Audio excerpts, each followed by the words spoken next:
Hi there, and welcome to the Air Equipment LLC YouTube channel. This is part 3 of our discussion on the basics of fans and blowers.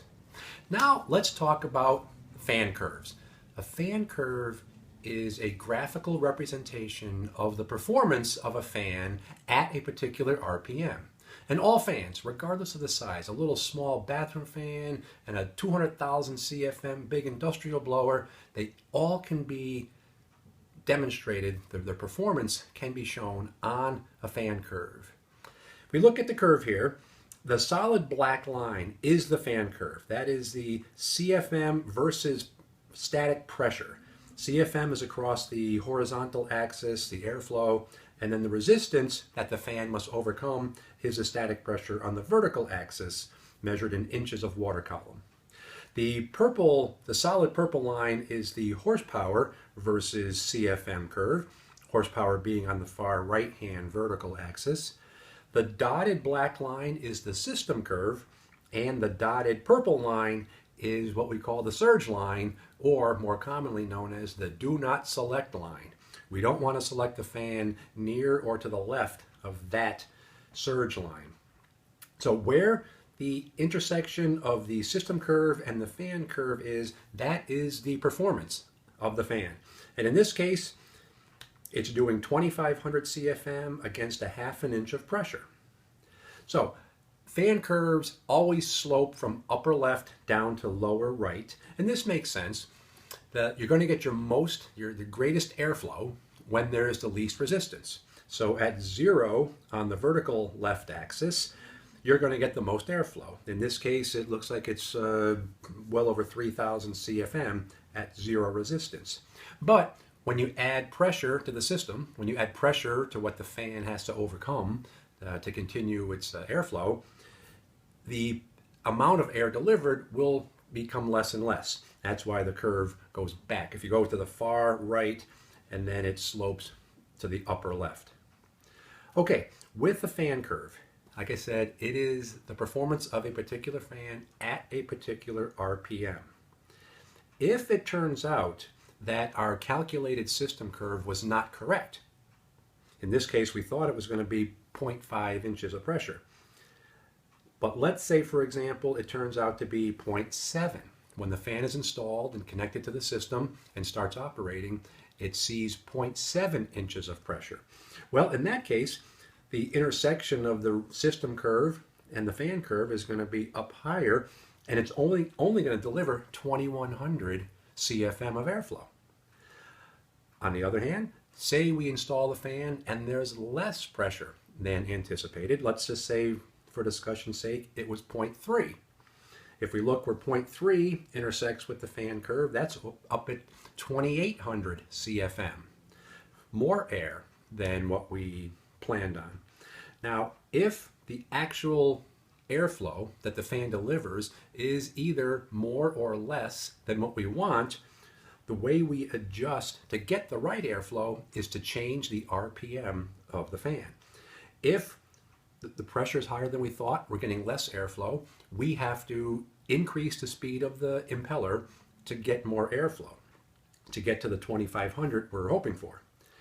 If the pressure is only 0.3 rather than 0.5, or we're getting more air than we wanted, we have to slow the fan down.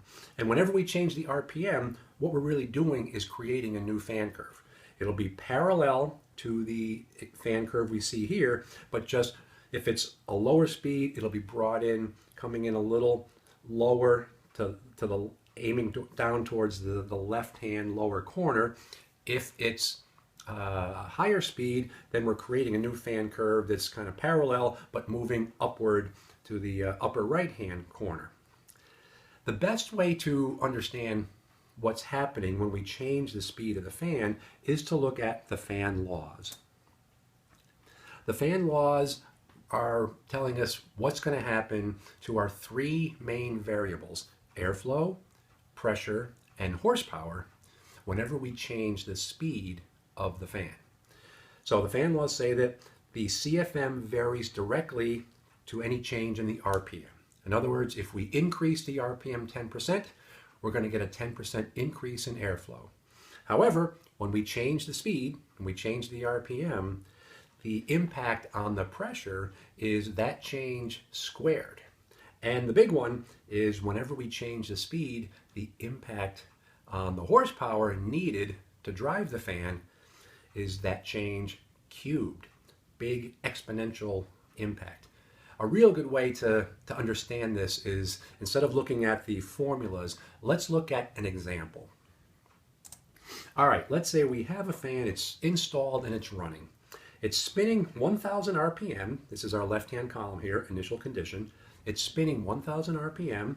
It's delivering 2,000 CFM of air against 1 inch of pressure, and it needs 2 horsepower of energy to make it all happen.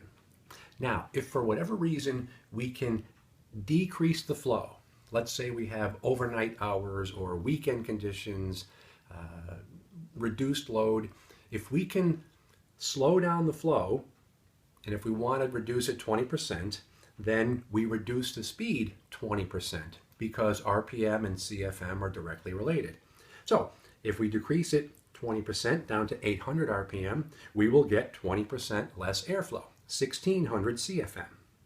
But the impact on the pressure that the fan has to work against is that change squared. So now instead of 1 inch of pressure, we only have to work against 0.64 inches of pressure. The real big impact is horsepower. We take our initial 2 horsepower, we apply the change cubed, and now the horsepower needed is only 1.02. It's a 49% reduction in horsepower needed when we just want 20% less air. So this little example right here, this is all you need to know about why speed control devices, VFDs, ECM motors, whatever kind of control strategy can ramp the fans up and down as needed is a tremendous energy savings. Because look what we have here. We reduce the airflow 20%. We reduce the horsepower needed 49%. And that's directly related to how much energy is required to run the fan. You know, electricity right off the power grid. So a 20% reduction in flow saves us 49% on the electric bill. So slowing down our fans whenever possible is a tremendous way to save energy. However, when we slow down the fan laws save us tons of money. When we need to speed up the fans, it's kind of painful. Let's look at example number 2. Same exact initial conditions. 1,000 RPM, delivering 2,000 CFM, 1 inch of pressure, and 2 horsepower. Now, if for whatever reason we need to get more airflow out of that fan, and let's just say we need 20% more, well, we need to increase the speed 20%. The RPM goes up 20%, and we'll get 20% more airflow. In this case, the RPM goes to 1,200, and the CFM will be 2,400. But the impact on the pressure is big. We take the change and square it, and now instead of 1 inch of pressure, the fan has to work against 1.44 inches. The big one, of course, is horsepower. We take the change, we cube it, and now that 2 horsepower needed to deliver 2,000 CFM jumps up to 3.5 horsepower. It's a 73% increase required just to get a mere 20% more airflow. Quite often, we get the call, and just as an example, I'll say, we're a brand new kitchen ventilation system was installed in a restaurant. They renovated, expanded the facility, put in new kitchen hoods and new exhaust fans, new makeup air units, and they had the grand opening. It's up and running, but they find out that during the peak cooking hours, the hood is not quite capturing all the smoke. So they decide, let's increase the CFM 20%. Hopefully that'll take care of the problem. Well, they give us a call and they say, we want the fan that you just sold us, that was just installed, we want it to deliver 20% more airflow. So what we need is a new set of pulleys. Please put a new set of pulleys on order so we can speed up that RPM, and that ought to cost about $50, right? Well, we have to say, hold on a second, let's run let's run this by the fan laws and see what really happens.